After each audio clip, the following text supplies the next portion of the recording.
Hey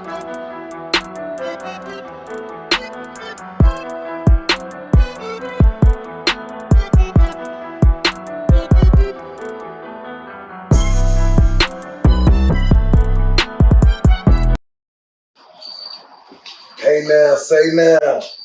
It's your boy, Young ROC, Roc Thorough. And this is another episode of King, His Crown, and His Earth's podcast. Today's topic is going to be dealing with the streets. It's what I was told. I'm going to be asking questions pertaining to the streets. And I'm just going to get a quick insight on my ideas of the streets. All right, well, let's get started with the S versus S, streets versus squares. Ooh, she's diving right in, y'all. Street shit versus square shit. Well, obviously, streets is like any type of organization in the streets. You pick a side, you know what you signed up for, and there's supposed to be a no turning back type of energy there. You know what I mean? Simple and plain. No turning back. You pick sides for the most part. You know, the Cowboys are outlaws and other words for it. You understand what I'm talking about? But that's pretty much when you call yourself street. And square shit, man. Square shit, a lot of people get confused. They think, if you punch a clock, anything 9 to 5 is a square. I think the term is a lot broader than just that. Someone who has no idea the streets. See, somebody can have a 9 to 5 job and have a brother, uncle, or a kid like me, and be more hip than a lot of folks. You understand me? So that doesn't necessarily mean that they're square. I know people from all walks of life that have been there for a street, quote unquote, dude, in ways like you wouldn't believe. You understand me? So I wouldn't quite call them square. So are there degrees and levels to streets and squares? Is Square, it one title for all? Square. Damn, I was thinking about this earlier, and something that came to my mind of a good way to describe the square. The square just follows the norms. You understand what I mean? Very typical, very generic, very predictable, very media driven, very media based. Most likely will tell in that predicament. That's putting it politely, tell. Yeah, rat. But a square don't got no business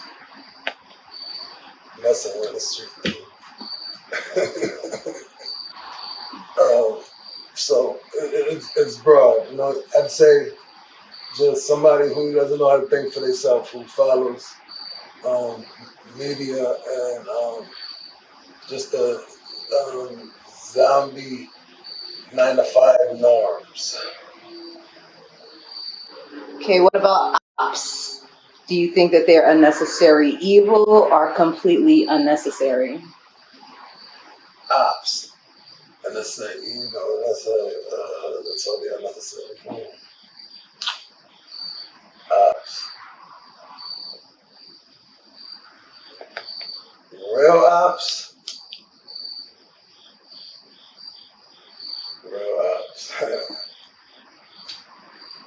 Real ops don't come around like often. You know what I mean? First of all, so if somebody's telling you they got ops every day of the week, more than likely they're feeling themselves a little bit. Nobody's really thinking of them, and they damn sure not doing shit about it. If somebody is a quote unquote op to them, And they don't come around that often. What I consider an op is somebody who could make you consider risking it all. And when I say risking it all, I mean, your health and your freedom, and maybe even your wealth. You know what I mean? So that's a op. You know what I mean? And you need to watch how you move if you constantly running into those kind of people. You know what I mean? So an op to me is somebody, that really tried you, your family, your living situation, your freedom for sure. You understand me? Those are ops. So are they a necessary evil or completely unnecessary? I could do without them.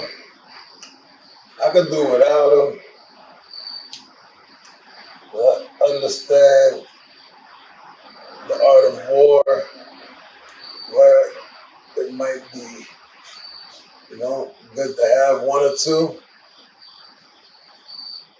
Because there's certain things, there's some kind of promotion. Money can't, you can't buy a certain type of promotion. You know what I mean? So you gotta have ops. Well, that kind of promotion, is typically beef. So let's talk what's beef. How has beef evolved over the past 2 decades? Man,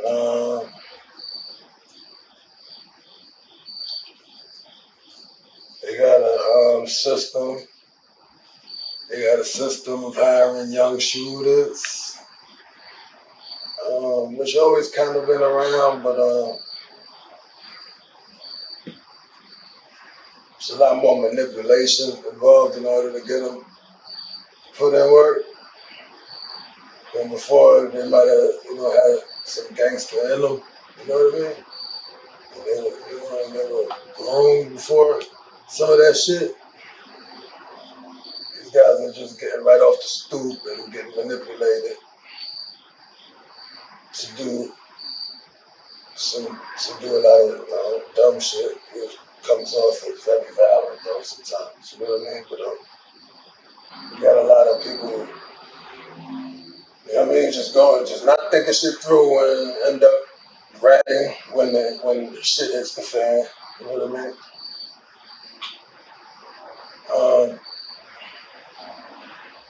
The real beef to me is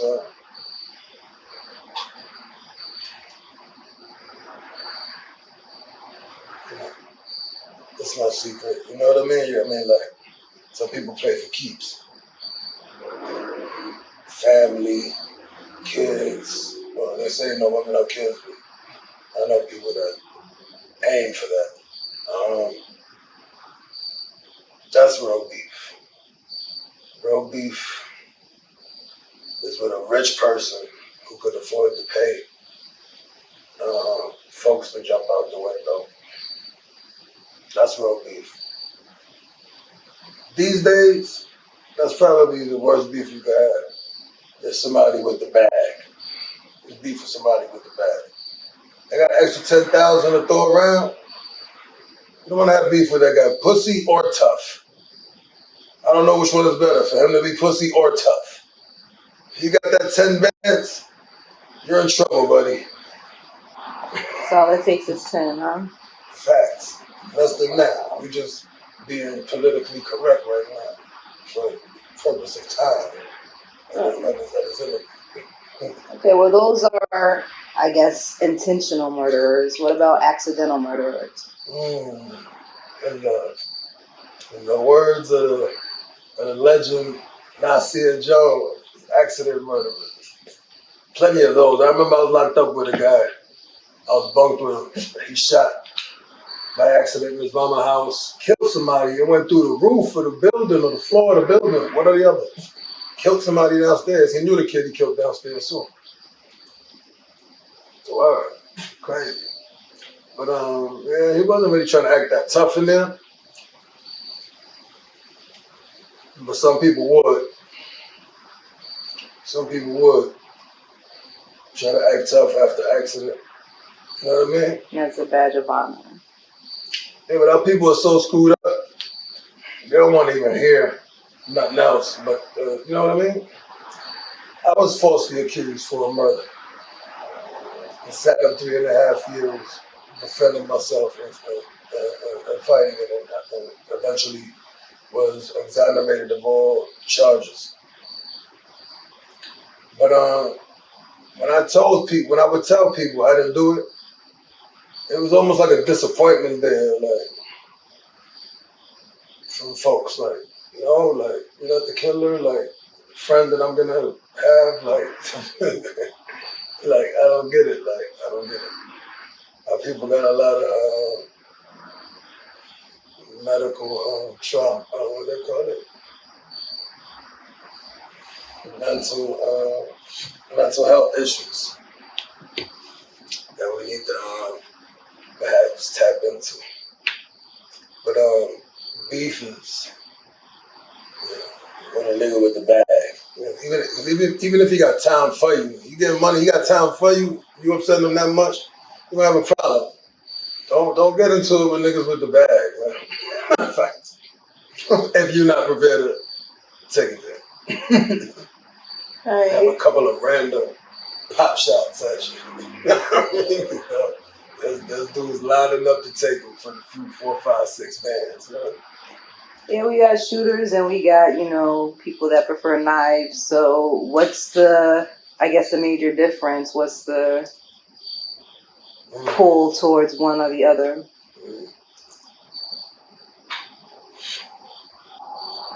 Everybody back in the days would say you gotta get up close and personal with a knife versus, you could be a distance thing with the pistol.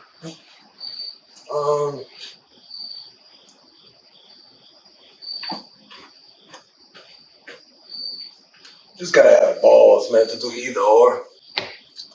To do, you getting into either or, it's not gonna be too much of a difference for you. You're that kind of a badass, Badass is a badass, man. The situation is what determines the outcome a lot of times. It could be from a smack to a try your jaw, to a razor to your jaw, to a knife in the back. Believe it or not, sucks, but yeah, the back. You know what I mean? And we all know about, those pistols and how dudes act with those. So a badass is a badass. It all determines on the situation. Okay, and then on the other side, there is the quote-unquote justice system. So speaking of the justice system, would you consider it just a system of laws that give zero fucks about justice? Wow, the justice system. By the way, real quickly, like I was saying earlier, I touched on, I was falsely accused for a serious charge for murder that I didn't commit. And I think it was due to a grudge the local precinct had against me from being on the run and kind of being slick about it, traveling, fake IDs, bailing out. I think they took a liking to me and went hard and said they had a trick for me when they caught me. So when they caught me, they tried to pin a murder rap on me, man. And I'm only through the grace of God, the energy of the earth. I was able to get around it. I had proof on where I was at that day, a rock solid alibi. And but it still took you how long to they get still cleared? were able to sit me up 3.5 years on Rikers Island, man, the worst jail in the country, man, worst county jail in the country, man. And they were still able to sit me there for 3.5 years, and they knew about my alibi very early.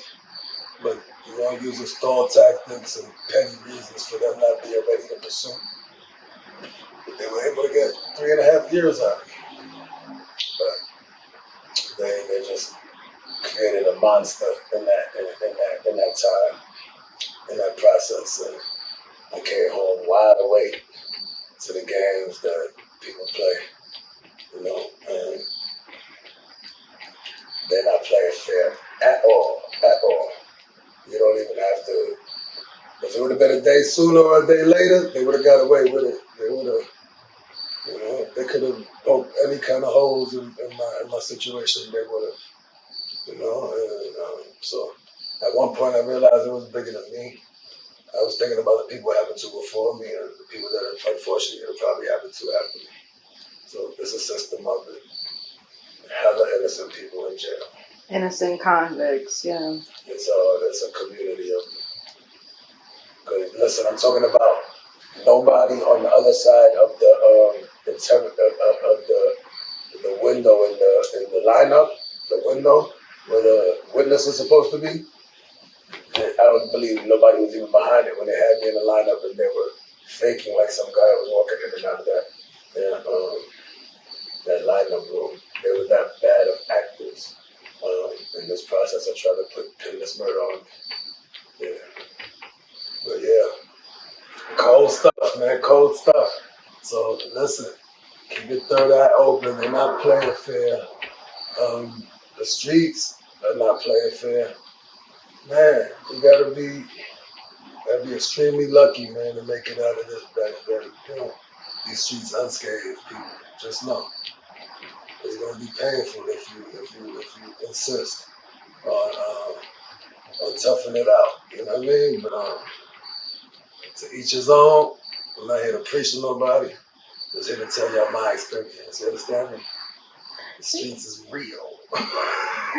But it seems like, with that kind of experience, that there is a serious gray line or blurred line in the sand on, the streets versus the law, because the law seems to be, adapting to street ways. So our cops, politicians, judges, the whole justice system, could that be considered the new gangs or the new, crime families or organized crime? Could that be a serious label for them? I don't think they got the balls to actually be genuine tough guys. They hide by a false authority, Mm-hmm. So they're not. I wouldn't call them a gang. I'd call them a plague, a virus. You understand? A virus, man, a matrix. I guess another area of the streets that is coming to light or becoming more prevalent, I guess, in the news and in everyday cycles of, what people are talking about. And that would be the bangers turn rappers versus the rappers turn bangers. So what's your views on that? It's very stupid to be successful in the music game and then decide to become a gang member.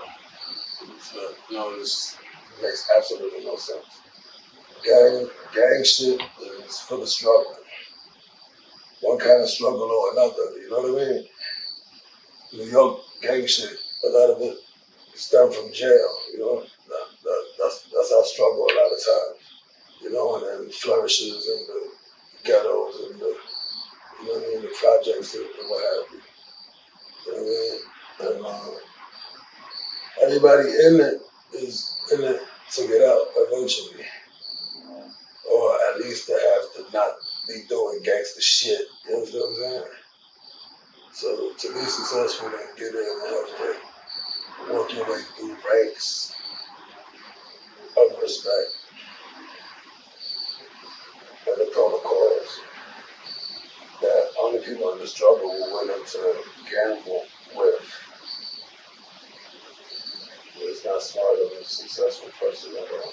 So you think either way it's not for a banger to go rapper? Oh man, there's definitely an out for a gangbanger. If he's talented enough and there's a market, we are the market to actually.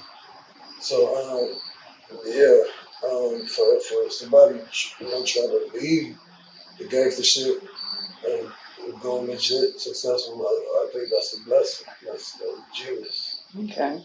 So it's the way out, not the way in. Absolutely. So, speaking of just street culture and I guess I don't want to say authentic because that would imply that there are some that may be inauthentic, but just in terms of who you recognize as, BDL, which we'll get into a little later, but you can give a little preview of that in this answer. Who are some of your fave new kids on the block in the music industry from the streets? I got my favorites, man. They usually have to have a little bit of street credibility. I like Little Durk. I like Little Durk from Chicago. And he's always got a handful of, they family, that cloth that I'm fucking with the G Herbo's. Actually, it's not all the King Von, God bless the dead. Chicago rap, I'm liking a lot. Brooklyn drill music, we do that well. They even gave us the baton and said we could run with it, and we do it well. Brooklyn drill music. Pop Smoke, even though I got a funny story of Pop Smoke, God bless the dead. We'll get into some other day about a run and a half with him in Midtown. But his music was great, post his death. His music is good. I'm waiting for Bobby to make his return and remind folk, about his energy.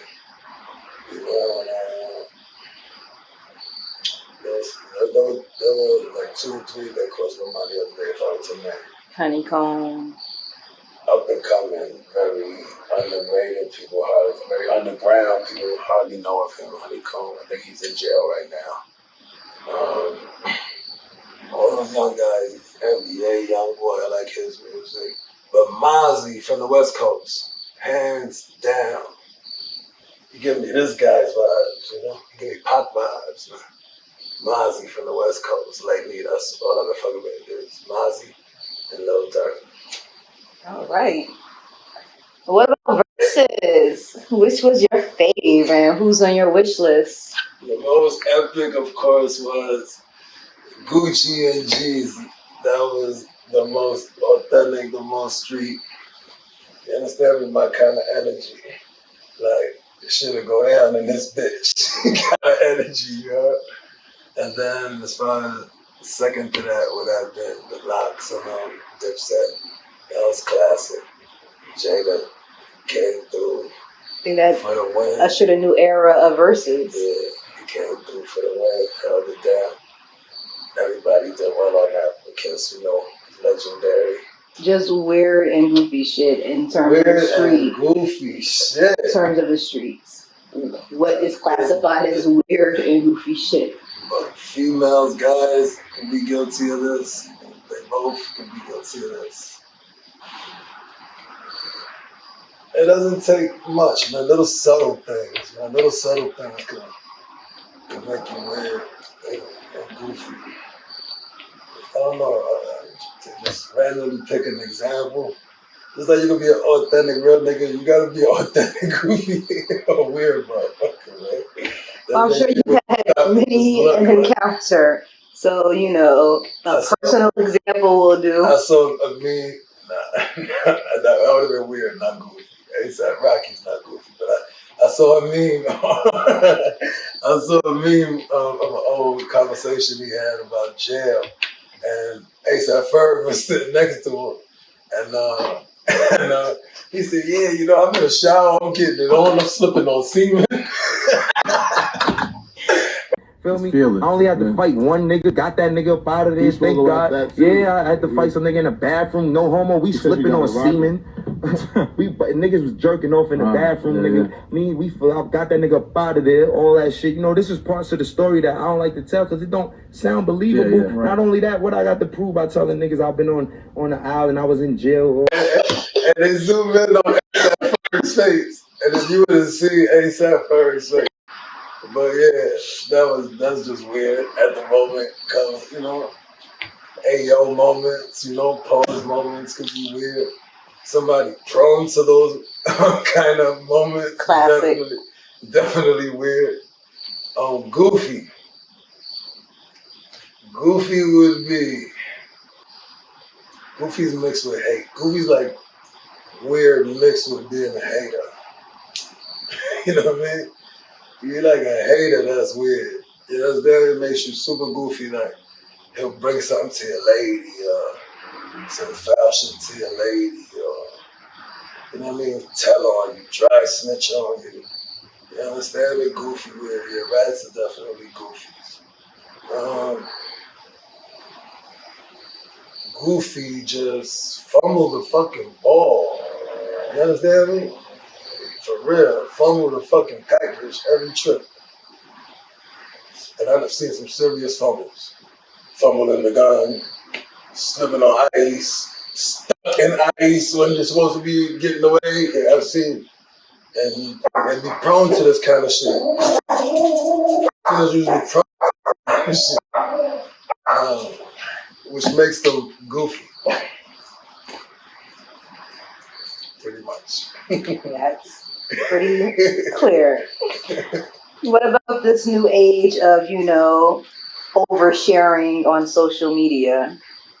The streets sharing their moves, their motives, their reactions. Oh shit, man, for real. I don't know. People would look at my Instagram and see 4,000, 5,000 posts and probably think I'm that kind of guy that you're describing. Actually, I'm not. I'm sorry. They caught us. What are they gonna do? Cancel us? Weed's legal now.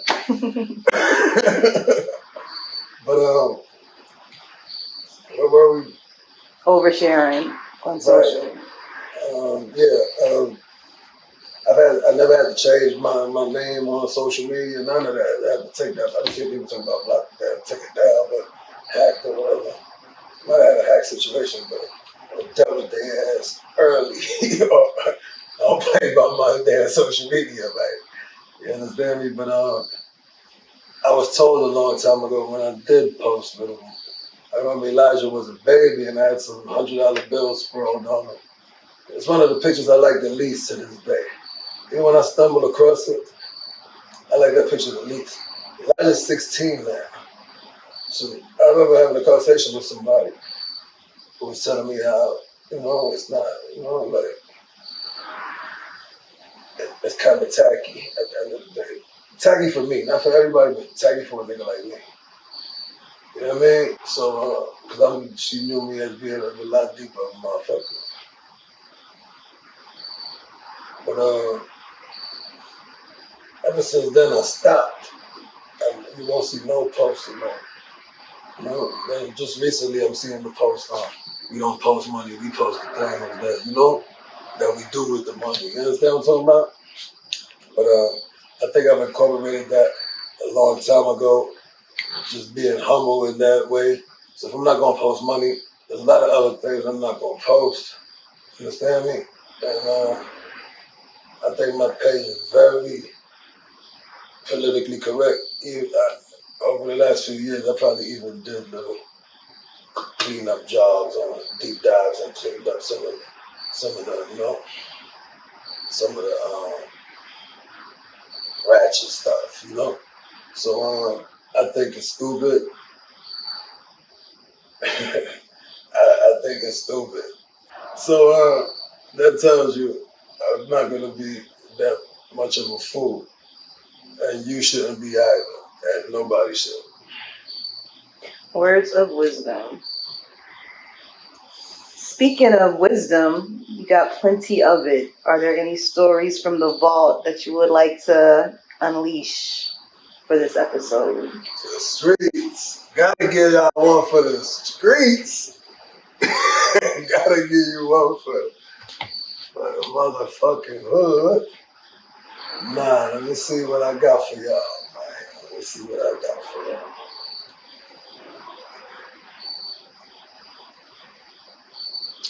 One second, people. Stay with me. authentic stuff, people. This is, not rehearsed. You understand me? We trying to keep it super authentic around here. Organic. You understand me? At a king, a crown, and his Earth's podcast. That's what we do. But I'll give y'all a funny story. It's random as fuck. Random as fuck, but jailhouse shit. You know what I mean? This nigga I know from the neighborhood. He was like a little fake karate guy. You understand me? He'll be known for jumping up, throwing flying kicks and all that kind of shit. He put no homo, no freaky. The nigga put his leg up on the fucking tree and do splits and all kinds of shit, right? But he thought he was a young Jean-Claude Van Damme back then, But the shit used to look alright. But over the years, he had got a little chubby and shit. I didn't know if he was still on that time, but I bumped into him in the Ford building on the alley. So we used to call him Leaping Lenny. We used to call him Leaping Lenny. So I see the nigga in the Ford building. Sure enough, this nigga in the back of the gallery doing wild spinning kicks and shit. Trying to scare folks. Shit, right?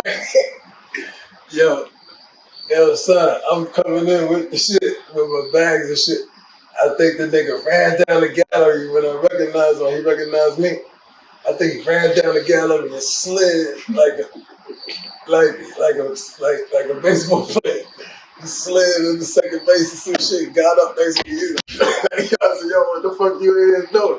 Leaping Lenny, you crazy? So you hear your martial arts shit still? He said, yeah, son, niggas know me, son. I don't know what happened, but I know like the next day or two, some shit happened. He owed some niggas some money. I think cigarettes was still legal back then in the Ford building. And all I know is them niggas pulled out some big ass knife on that nigga. You know what I mean? And that nigga got the running down the motherfucking gallery talking about niggas John snitching like a motherfucker in front of the police in the bubble. So niggas pulling out bags. Niggas pulling out bags.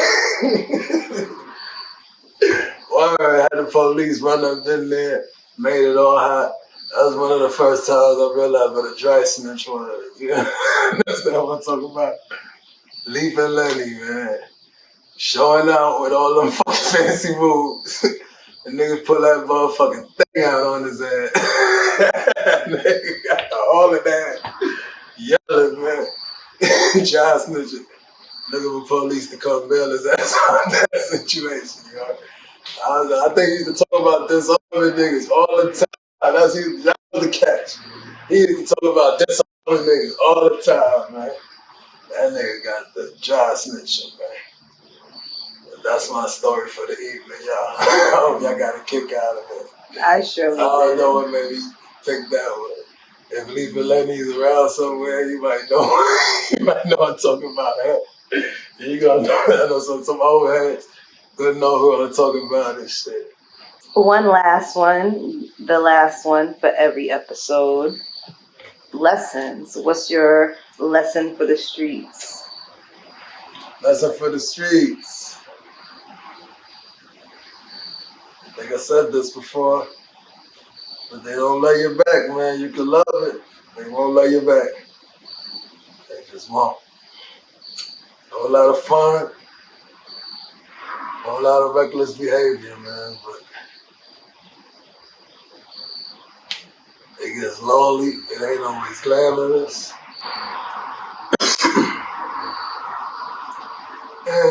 And there's a small percentage of us. There's a huge world that just doesn't think like us. And after 20 and 30 years, that community becomes smaller and smaller, people who even think like you. And you're gonna feel like a dinosaur, bro. The gangster shit, as we knew it back then, block hugging, hometown hero, local joker shit, that shit wasn't cool then, it's damn sure not cool now. I mean, you a real gangster, cross-country gangster, international gangster, cross-country pimp, or international pimp. You understand me? Then shit, no turning back. You knew that a long time ago, man. I ain't got shit to tell you, man. You know ain't no turning back. Good, bad. Ride this motherfucker till the wheels fall off. You dig? And the streets ain't for everybody. That's why they made sidewalks, guys. Sidewalks is cool, man. Alright? Young Rock. I'm signing out, man, from a king, his crown, and his Earth's podcast. Hope y'all enjoyed it. Peace.